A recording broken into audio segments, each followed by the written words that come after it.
Witam wszystkich. Ten kanał będzie poświęcony zegarkom, głównie zegarkom mechanicznym. Na wstępie chciałbym powiedzieć kilka zdań o tym, jak się zaczęła moja przygoda zegarkowa. Otóż kilkanaście lat temu odziedziczyłem zegarek mechaniczny. Konkretnie był to zegarek mechaniczny o naciągu automatycznym. Ten zegarek nie działał. Poszedłem więc we Wrocławiu do zegarmistrza. Zegarmistrz po kilku dniach ten zegarek naprawił i dość zadowolony wyszedł ze swojej kanciapy i stwierdził, że udało mu się osiągnąć bardzo wysoką dokładność po naprawie tego zegarka. 20 sekund. Ja się spytałem, czy to jest 20 sekund na miesiąc. Zegarmistrz roześmiał się trochę i powiedział, że na dzień. I właśnie w ten sposób zaczęła się ta przygoda. Zegarki mechaniczne zainteresowały mnie na tyle, że kilka miesięcy później kupiłem swój pierwszy mechaniczny zegarek na jednym z portali aukcyjnych. No, był to tak zwany bargain, czyli to było tanio, aczkolwiek jak się później okazało, ten zegarek nie do końca był oryginalny. To nieprzyjemne doświadczenie na tyle wyparłem, że nie mogę Wam pokazać, jak ta buraczana tarcza wyglądała, bo usunąłem wszystkie zdjęcia. Wygooglowałem więc buraczaną tarczę i okazało się, że ona teraz nazywa się warszawska. I teraz to są poszukiwane modele z taką właśnie. To wideo o zegarkach vintage będzie właśnie dotyczyło tego, jak można się ewentualnie ustrzec albo zmniejszyć prawdopodobieństwo tego, że zakupi się zegarek, który okaże się lipą, powiedzmy. I z tych błędów, które popełniłem, to jest, tak mi się wydaje obecnie po tych kilkunastu latach, to, że w zasadzie wszystko, co było w miarę dla mnie dostępne, to kupowałem. To znaczy, powiedzmy, zegarek ciekawej firmy, zegarek z najmniejszym mechanizmem, z najcieńszym mechanizmem, zegarek z fazami księżyca, zegarek z tym i z tamtym. Wtedy kupując takie zegarki, szczególnie vintage, ale nie tylko, różnych producentów, bardzo ciężko jest na samym początku ogarnąć więcej niż jedną, dwie firmy tak naprawdę. Jedna z takich podpowiedzi, która pojawia się, co uczynić, żeby ta kolekcja zegarków była spójna, to właśnie to, żeby skupić się na jednych, dwóch firmach. I ja tego na początku nie zrobiłem, miałem różne zegarki. Z czasem pewnie trochę to się zmieniło, ale wciąż myślę, że nie do końca spełniam tą definicję. To są dwie marki, czyli właśnie według tego schematu spójności, jak powinno się kolekcjonować teoretycznie, bo oczywiście praktyka jest zupełnie inna. Natomiast to będą zegarki Omega i zegarki Atlantic. Atlantic mega popularna marka w Polsce, dlatego że w tak zwanych czasach vintage po prostu były to zegarki, które były dostępne. Ale tak jak powiedziałem wcześniej, jeżeli chodzi o zegarki vintage, to te dwie marki to nie jest to, co po tych kilkunastu latach mi zostało, ale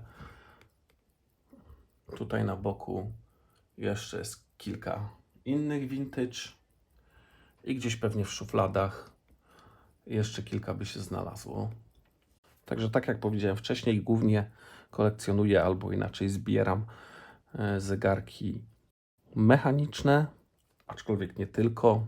Część ciekawych vintage to też są zegarki kwarcowe i kilka takich zegarków posiadam. Pokażę może, jak wygląda taki mechanizm. No i właśnie w zegarku mechanicznym, ten jest akurat o naciągu manualnym, możemy wyróżnić kilka takich grup albo podstawowych elementów.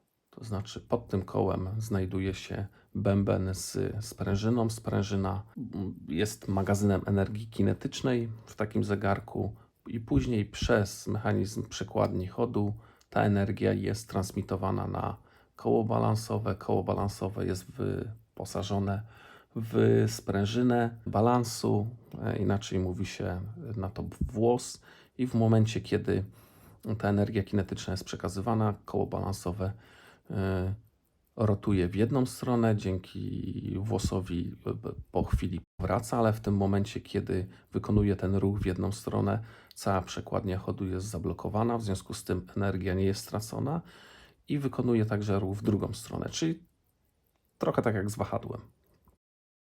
No i to jest taka mega podstawa, jeżeli chodzi o mechanizmy. Tutaj praktycznie nic nie powiedziałem, ale pokazałem chociaż, jak taki mechanizm wygląda. Poza tym już Pewnie na samym starcie warto mieć kilka narzędzi. To są narzędzia, które służą do odkręcania dekli. Pewnie najbezpieczniejsze na start to jest taka piłka, która pozwala na odkręcenie dekla, sprawdzenie, czy wewnątrz zegarka znajduje się ten mechanizm, który powinien się znajdować. Inne narzędzie przydatne to jest lupa.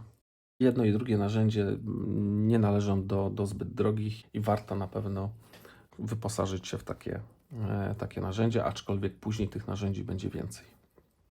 Na wstępie już powiedziałem, że możemy sobie podzielić te zegarki na mechaniczne i kwarcowe. No nie do końca tak jest, bo jeszcze w zegarkach vintage są fazy pośrednie, to znaczy są elektromechaniczne, kamertonowe, konstrukcje, także możliwości kolekcjonowania jest wiele. Są zegarki o różnych komplikacjach chronograf na przykład, czyli funkcja stopera to jest komplikacja. Fazy księżyca to jest komplikacja. Tak, ale jedną pewnie z głównych istotnych rzeczy, oprócz tego, żeby skupić się na dwóch firmach albo jednej firmie po to, żeby być w stanie poznać mechanizmy, poznać też koperty, tarcze, po to, żeby po prostu rozpoznać, czy to, co chce się kupić, jest oryginalnym zegarkiem, czy na przykład składakiem z kilku elementów.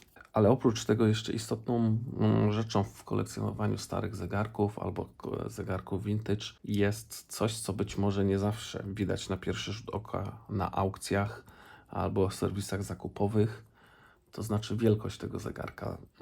Znaczna część zegarków vintage to są zegarki na dzisiejsze standardy pewnie małe. Na ręku mam w tej chwili współczesny zegarek, no powiedzmy, że to jest zegarek klasyczny. Jeżeli porównamy ten zegarek wielkościowo do zegarka vintage, no to jest znaczna różnica. Możemy też porównać ten zegarek do dużego rozmiaru, czyli 40 czy 44 mm. No jak widać, to jest przepaść, jeżeli chodzi o wielkość, ale oczywiście Taka busola jak ta. tutaj w środku, no to nie jest zegarek klasyczny i to nie jest zegarek na pewno do garnituru. W związku z tym powiedzmy, że tak, można myślę porównać do tego. I ogólnie wszystkie te zegarki są dość niewielkie. W przeszłości zarówno damskie, jak i męskie zegarki były znacznie mniejsze niż obecne standardy. Oczywiście są różnice i także kolekcjonując to warto sprawdzić ten rozmiar. Jeżeli sprzedający nie podał tego rozmiaru, to warto skorzystać ze specyfikacji i sprawdzić, jaki ten rozmiar jest. I tutaj na przykład widać tą różnicę. Zegarek po lewej to też jest Omega, to jest trochę starsza Omega, natomiast no jest większa.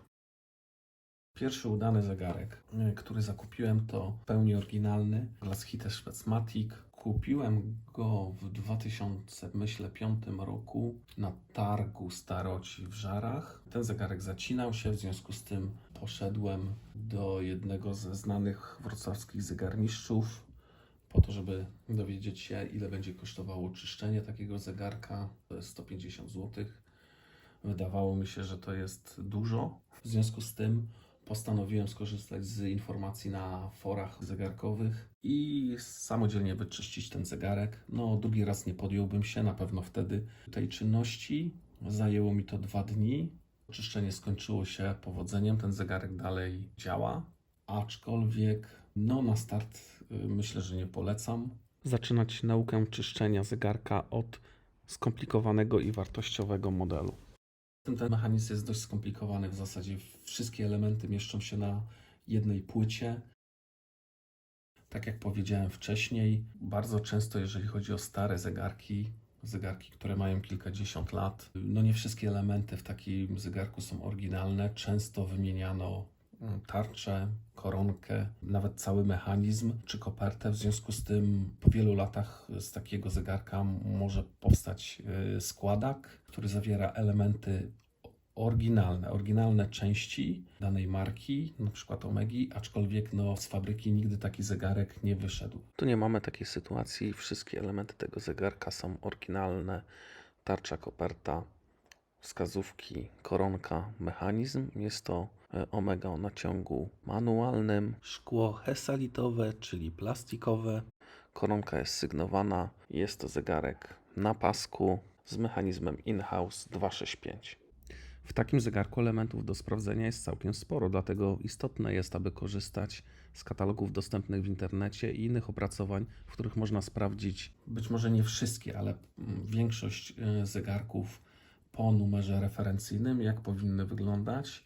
Ewentualnie, jeżeli nie jestem w stanie znaleźć takiego zegarka w internecie po numerze referencyjnym, ani w żadnym katalogu, sprawdzam na zaufanych portalach, na przykład Chrono24.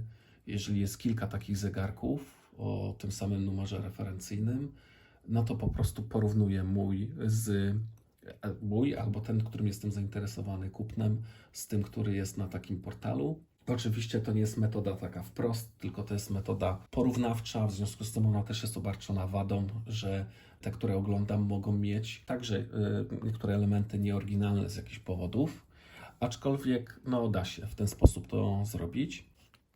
Skorzystam z piłeczki, żeby ten zegarek otworzyć. W środku mamy mechanizm Omega 265. Jest to mechanizm o naciągu manualnym z włosem Bregueta, czyli koło balansowe jest wyposażone w sprężynę balansową dwupoziomową. Ostatnia wiązka tej sprężyny jest wygięta do góry i tworzy dodatkowy poziom. Jest to specyficzna konstrukcja, w tej chwili dość rzadko wykorzystywana, ale wciąż wykorzystywana w markach na przykład Rolex. Jest to mechanizm, który produkowany był, myślę, że nie przesadzę, kilkadziesiąt lat, także bardzo popularny mechanizm in-house, tak, czyli w zegarkach vintage bardzo często będziemy mieli mechanizmy produkowane także przez fabrykę, czyli producent nie produkuje tylko koperty i tarczy, ale także produkował mechanizm. Oczywiście dalej bardzo często tak jest, natomiast zazwyczaj dotyczy to zegarków dość drogich. Oczywiście są wyjątki.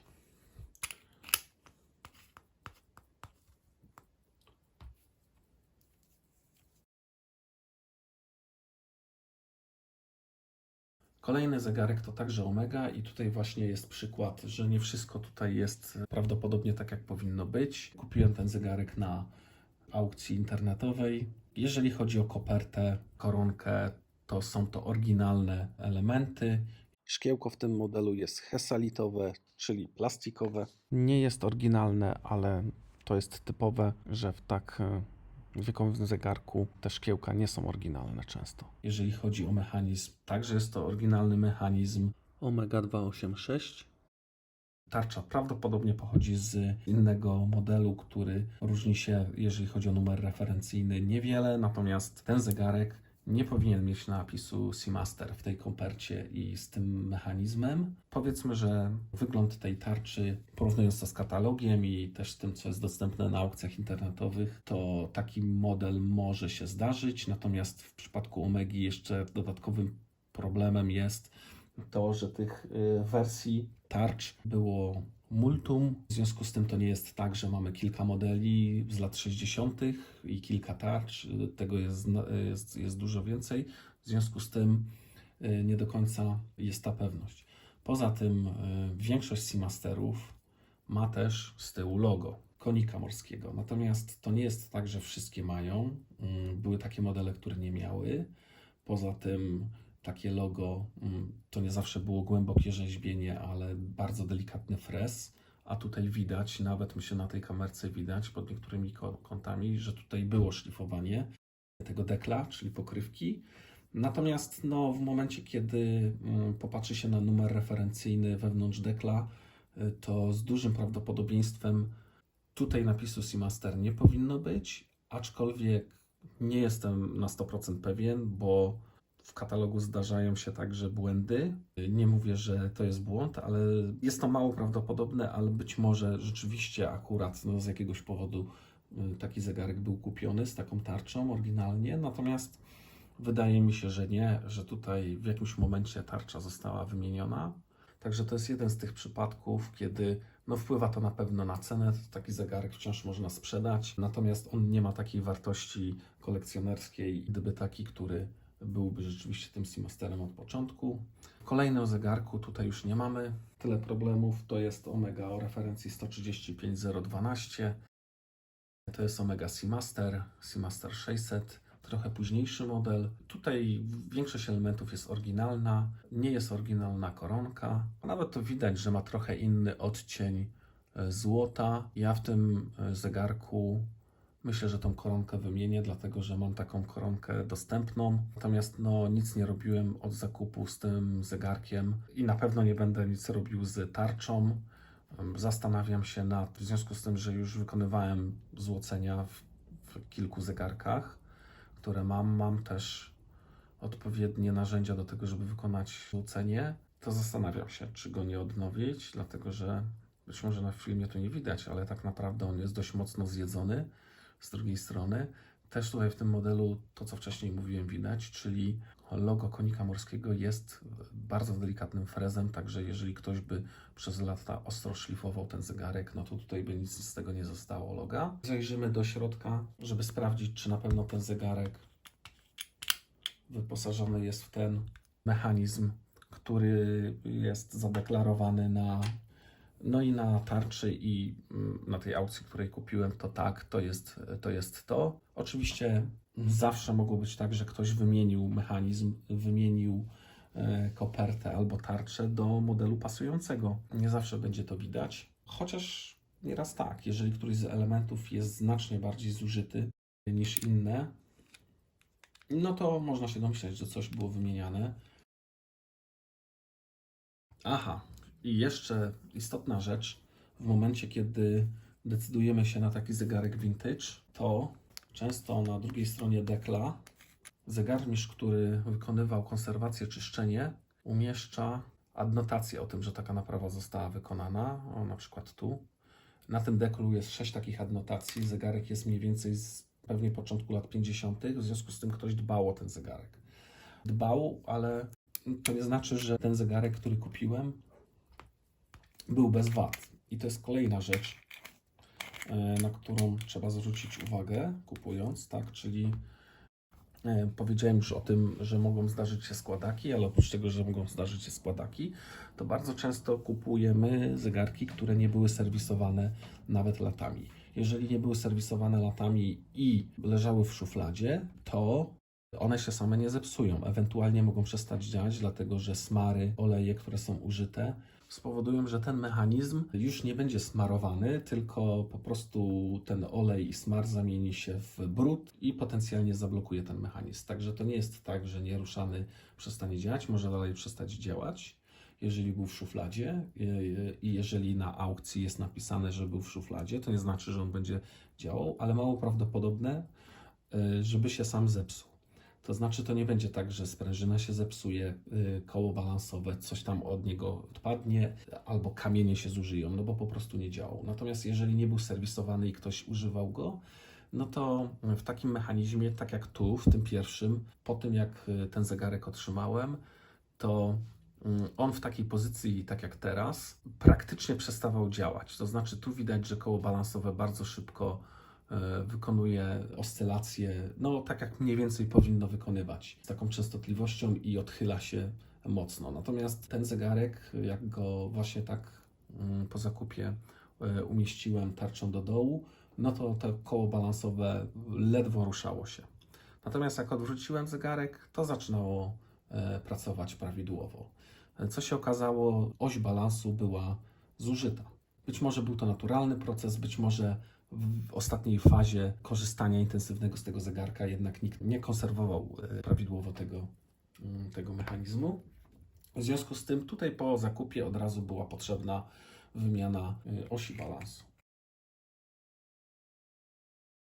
Kolejny zegarek to jest Omega z lat 70. To jest Omega ani nie mechaniczna z naciągiem manualnym, ani nie automatyczna, ani nie kwarcowa. Jest to zegarek z mechanizmem kamertonowym, dość specyficzna konstrukcja, do której patent ma firma Bullowa i na tym patencie właśnie Szwajcarzy opracowali swój mechanizm. Jest to ciekawy mechanizm, dlatego że działa na baterię, ale w większości jest zegarkiem mechanicznym. Te dwie cewki powodują drgania widelca. Te drgania przekazywane są na takie bardzo malutkie ramię, które tutaj w tym okienku rewizyjnym widać, jak te drgania za pomocą ramienia na którym na końcu tego ramienia jest bardzo malutki kamyczek. Jak one są przekazywane na przekładnię chodu i jak napędzają ten zegarek. Oprócz tego bardzo ciekawą featurem w tym zegarku jest to, że on nie działa jak kwarcowy, w sensie wskazówka chodzi płynnie. Oraz, że ten zegarek będzie brzmiał mniej więcej tak.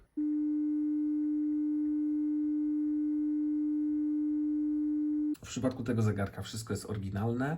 Oryginalna jest tarcza, koronka, koperta. Ona jest pokryta tutaj złotą folią, także ta warstwa złota jest gruba. Ciężko ją uszkodzić, aczkolwiek można. Fajnie poddaje się jakiemuś delikatnemu polerowaniu szmatką, w sensie nie żadnymi papierami ściernymi, tylko szmatką.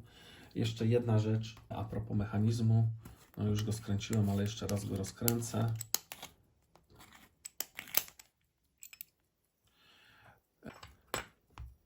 To nie do końca jest tak, że tutaj mamy mechanizm in-house. W 3 pierwszych Omegach to były mechanizmy in-house, czyli mechanizmy Omegi, natomiast tutaj mamy mechanizm stockowy, z którego Omega skorzystała i inni producenci szwajcarscy, bo w tym czasie, w latach 70. na początku nie tylko Omega korzystała z tego mechanizmu, ale także inni producenci szwajcarscy. No i tutaj ten producent przeznaczył część płytki tego mechanizmu na branding. No i widać, że to jest w zasadzie wklejone i wszystkie firmy w zasadzie taką naklejkę metalową przyklejały na tym mechanizmie. W związku z tym, kolekcjonując inne marki, na przykład Eterna posiada ten sam mechanizm, pewnie Tissot i inni producenci także wyposażali w ten mechanizm swoje zegarki z lat 70. Kolejna Omega. Przed zakupem sprawdziłem tą Omegę także w katalogu, do którego link wrzucę pod filmem. Tą Omegę kupiłem niesprawną, niedziałającą, natomiast zaciekawiło mnie to, że nie było żadnych śladów użytkowania tego zegarka. To jest zegarek z 76 roku, powiedzmy, że jedna z pierwszych Omeg kwarcowych z mechanizmem in-house. Tutaj na deklu nie ma żadnych inskrypcji, aczkolwiek pod deklem, tak jak w tych wcześniejszych zegarkach, będzie. Jest to ciekawy mechanizm kwarcowy, dlatego że godzinę zmienia się koronką, natomiast minutę zmienia się wciskając przycisk, który jest wewnątrz koronki. Jak go wcisnę, to minuta przesuwa się. Zdaję sobie sprawę z tego, że nie wszyscy są fankami zegarków kwarcowych. No ale jak kupiłem ten zegarek, on był zepsuty, nie działał. Natomiast nie widziałem żadnych śladów uszkodzenia na tym mechanizmie. I stwierdziłem, że dobra, mam pewne tam doświadczenie, jeżeli chodzi o serwisowanie i zabawy z takimi zegarkami, też kwarcowymi. W związku z tym kupiłem i jak przyszedł, to dość szybko udało mi się go naprawić. Tutaj było kilka elementów zepsutych w tym zegarku. Koronka razem z wałkiem była poza zegarkiem, a oprócz tego zegarek nie działał. To nie była kwestia baterii. Tutaj układ scalony po prostu nie do końca stykał. A jeszcze jedna rzecz, która tam się wydarzyła w tym mechanizmie. Dźwignie w mechanizmie nastawczym tego zegarka były nieprawidłowo ustawione względem siebie. Prawdopodobnie w wyniku jakiegoś szoku, na przykład upadku. Powinny być ustawione w jednej płaszczyźnie, tymczasem jedna wskoczyła na drugą. Trzeba było rozebrać mechanizm nastawczy i złożyć go prawidłowo. Napisałem artykuł o tym, jak wyglądała naprawa tego zegarka, także też dołączę do tego filmu ten artykuł. W tym zegarku wszystko jest oryginalne. Koperta jest stalowa, a szkło szafierowe. Także jest to ciekawy model na pewno, ale nie jest to pierwszy zegarek kwarcowy. I w związku z tym, po tym jak ten zegarek udało mi się naprawić, byłem bardzo zadowolony, głównie pewnie z siebie, że to się udało ogarnąć i stwierdziłem, to podoba mi się to, co ludzkość osiągnęła, jeżeli chodzi o pomiar czasu, to może jakiś jeszcze jeden kwarcowy vintage sobie dołączę do kolekcji. I pierwszym zegarkiem kwarcowym, który pracuje z częstotliwością 32 kHz, czyli to jest taka częstotliwość, którą drgają kryształy kwarcu w współczesnych, w zasadzie wszystkich, z pewną dokładnością wszystkich zegarkach kwarcowych, czyli to jest taki standard, który wprowadziła firma Gerard Perregaux ze swoim mechanizmem na początku lat 70. Ten zegarek kwarcowy, myślę, że nie do końca wygląda jak zegarek kwarcowy. Obecnie produkowane zegarki kwarcowe, mechanizmy, wyglądają jednak zupełnie inaczej. Tutaj trochę wygląda to jak technologia kosmiczna.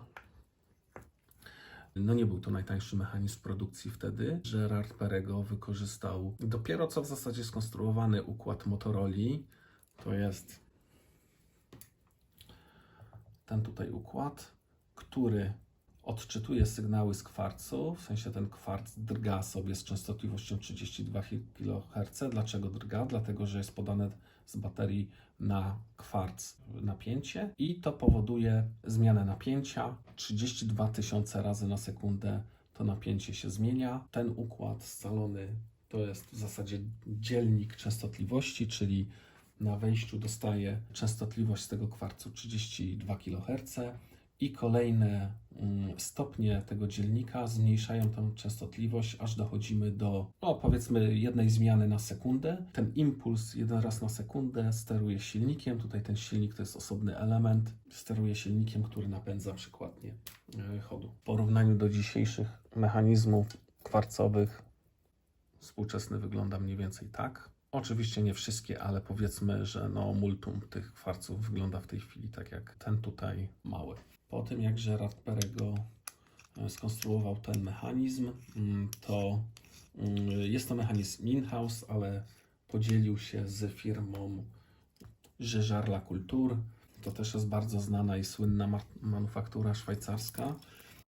W związku z tym właśnie w zegarkach vintage może się zdarzyć tak, że ten sam mechanizm Posiada kilku producentów, którzy dogadali się i na przykład w tym zegarku zastosowano mechanizm hybrydowy. Chronograf jest tu mechaniczny, ale jest zasilany przez silnik krokowy. IWC skorzystało z mechanizmu wcześniej wspomnianej już firmy Jaeger LaCoulture. i ten mechanizm jest sygnowany IWC i tak często bywa nie tylko w zegarkach vintage, także tak naprawdę mamy tylko branding na mechanizmie, który jest wykonany przez inną firmę lub ewentualnie przez jakiś mechanizm stokowy, na przykład ETE, Felse, Ronde. Tych producentów mechanizmów było i jest sporo. Większość przyjęła w tym momencie ETA, ale nazwy pozostałe, na przykład typowe chronografy, to są mechanizmy Wazoo. Idąc dalej, mamy zegarek Omegi z początku lat 90. I tutaj można przytoczyć taką klasyczną definicję vintage, że vintage to jest wszystko to, co jest starsze niż 30 lat. Ten zegarek, powiedzmy, że tak mniej więcej może mieć 30 lat, może mieć kilka lat mniej. Jest to zegarek z początku lat 90., bardzo cienki. Tutaj też jest mechanizm kwarcowy, ale nie mechanizm Omegi, tylko brandowany przez Omegę. Jest to mechanizm ETA, bardzo popularnej w tej chwili manufaktury, która należy do tej samej grupy, do grupy Swatch, do której należy Omega, Tissot, Longines, wiele innych marek. W tym zegarku prawie wszystko jest oryginalne, prócz koronki. Koronka nie jest sygnowana. I w zasadzie w przypadku tej ostatniej Omegi to powinno użyć się określenie, że to jest po prostu stary zegarek. Jeszcze może zanim przejdziemy do Atlantików, to tak jak wcześniej powiedziałem, ja nie do końca stosuję te reguły spójności kolekcji, w związku z tym to nie jest tak, że jest jedna, dwie marki, albo tylko chronografy, albo tylko duże, albo tylko małe zegarki. W przypadku vintage to trudno by było pewnie kolekcjonować duże, bo ta kolekcja nie byłaby spora wtedy. Chyba że jakieś specyficzne zegarki nurkowe, które były w tamtym czasie w zasadzie narzędziami pracy, a nie pełniły takie funkcje, jak teraz pełnią zegarki. Tutaj mamy dwa jeszcze takie, w miarę myślę klasyczne zegarki vintage z lat 50. Zenit i Jaeger LaCoulture z 64-5 roku. Jeśli chodzi o Zenita, to dlaczego go zakupiłem? To jest słynna manufaktura i dlatego zakupiłem. Natomiast zbyt często nie chodzę w tym zegarku. W ogóle muszę Wam powiedzieć, że wszystkie te zegarki, które tu widzicie, a raczej to nie są zegarki, w których chodzę, przynajmniej nie na co dzień i też w zasadzie nie na specjalne okazje. Także one sobie leżą raczej w szufladzie większość czasu. Z tym Zenitem nie miałem problemu. W sensie tutaj wszystkie elementy tego zegarka były oryginalne. Jeżeli chodzi o Jaeger LaCoulture, też tutaj mechanizm, tarcza, koperta są oryginalne. Koronka nie jest sygnowana, Jaeger LaCoulture raczej sygnował koronki, w związku z tym można podejrzewać, że nie jest oryginalna. Natomiast ten zegarek wymaga jeszcze pewnej pracy, dlatego że mam trudności tutaj z ustawieniem czasu. Te trudności wynikają z tego, że ten mechanizm trzeba po prostu wyczyścić. Prawdopodobnie znajdują się tam jakieś śmieci, które powodują, że ustawienie godziny z dużym oporem się odbywa. W związku z tym, ustawiając tę godzinę, można ten mechanizm uszkodzić, dlatego że ten opór jest naprawdę spory. I datownik przeskakuje 2 razy na dobę. Oczywiście nie powinno tak być, bo w ciągu doby mija jeden dzień. Przyczyna jest podobna, aczkolwiek dopóki nie zajrzy się do tego zegarka, to trudno powiedzieć. Idąc dalej, to mamy Atlantiki. Atlantiki to są zegarki, które są bardzo popularne w Polsce. Zaczynając od najstarszego Atlantika tutaj w tym secie, to jest Atlantik 17 kamieni. Już samo oznaczenie na tarczy tego zegarka ilości kamieni mniej więcej świadczy o tym, z jakiego okresu jest ten zegarek oraz typ loga, dlatego że Atlantik przez lata kilka razy zmieniał logo, to po tym można poznać okres, kiedy powstał ten zegarek, ale oczywiście to nie wszystko. Oczywiście ma znaczenie też koperta, mechanizm w tym zegarku. W internecie znajduje się bardzo ciekawy katalog z historią marki, sposobem brandowania, rodzajami mechanizmów, które były używane w różnych latach funkcjonowania fabryki Atlantika. W związku z tym, decydując się na taki zegarek, ma się dość sporą wiedzę. Ja też podlinkuję oczywiście ten katalog. Czyli to jest zegarek zgodnie z tymi informacjami, które można znaleźć na internecie i chociażby w tym katalogu to jest zegarek z początku lat 50. On jest wyposażony w mechanizm ETA 1100. Jeśli chodzi o koronkę, to nie jest oryginalna koronka. Ja tą koronkę dopasowałem, bo tutaj w tym zegarku, w momencie go kupiłem, to była mocno nieoryginalna, zupełnie nie od tego. Zazwyczaj na początku lat 50. Atlantiki miały koronki grzybkowe, czyli w kształcie grzybka. Tutaj nie jest to grzybek. To też jest zegarek, który jest odkręcany piłką.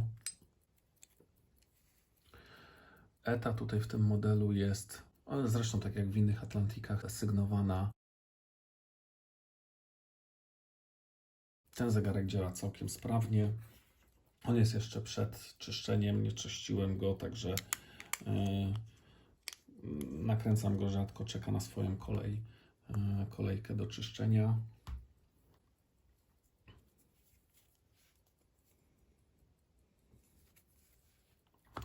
Kolejny z Atlantików to jest Atlantik, który kupiłem bardzo dawno temu. Kupiłem go na targu staroci na stadionie, który znajduje się pomiędzy Witingowem a Zoo we Wrocławiu. To był mniej więcej 2007 rok. Wtedy, w tych pierwszych latach właśnie kolekcjonowania, mogłem jeszcze kupić te zegarki od zazwyczaj starszych panów, którzy sprzedawali te zegarki na różnych targach. Nie wiem, czy w tej chwili tak jest, dlatego że dawno nie byłem na takim targu staroci. Natomiast rzeczywiście wtedy te ceny były pewnie dość atrakcyjne.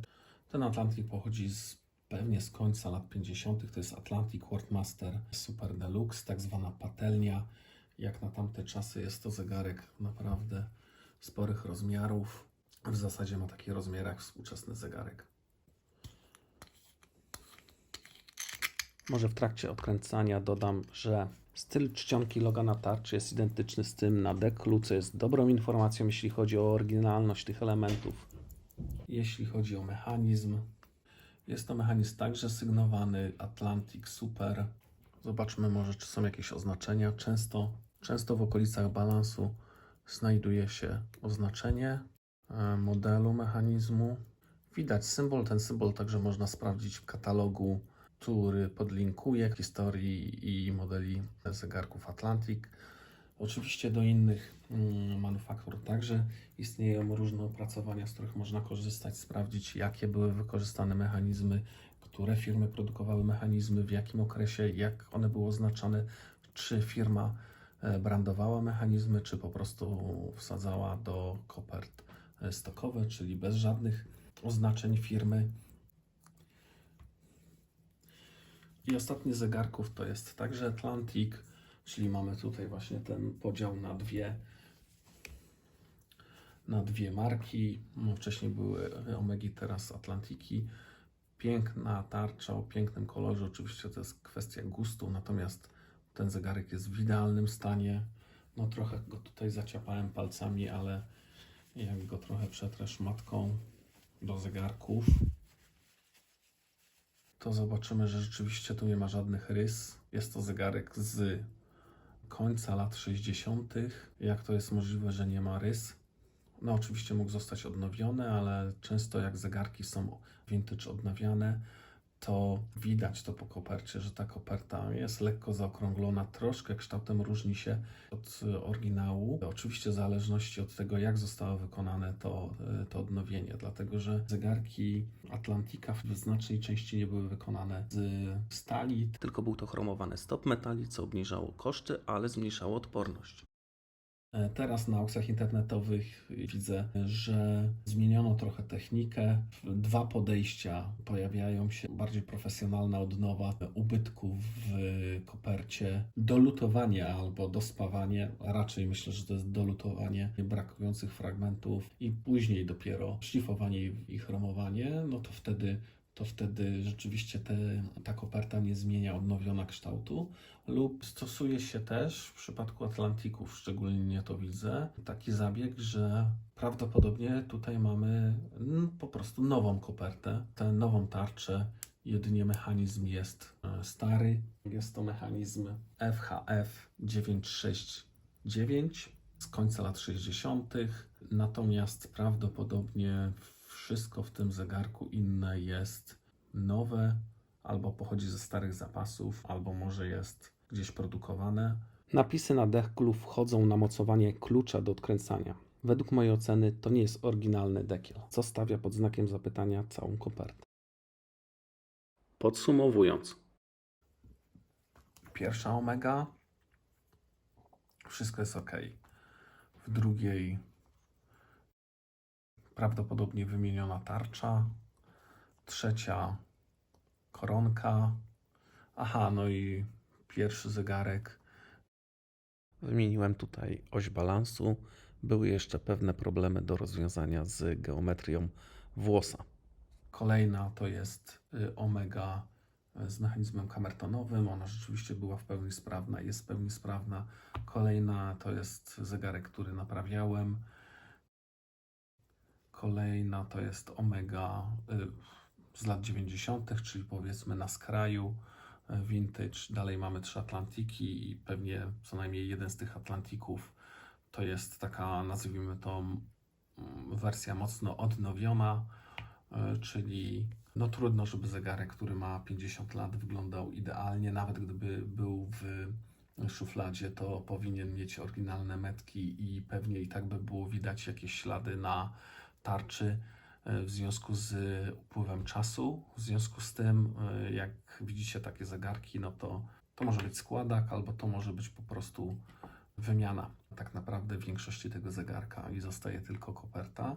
I to nie tylko w przypadku Atlantików, ale oczywiście w przypadku Omegi to też się zdarza, że taka sytuacja może mieć miejsce. No i oczywiście w przypadku innych modeli. Natomiast no, czegoś takiego w zegarkach rzadkich to raczej nie ma, to znaczy tu ten mechanizm jest tak specyficzny i koperta.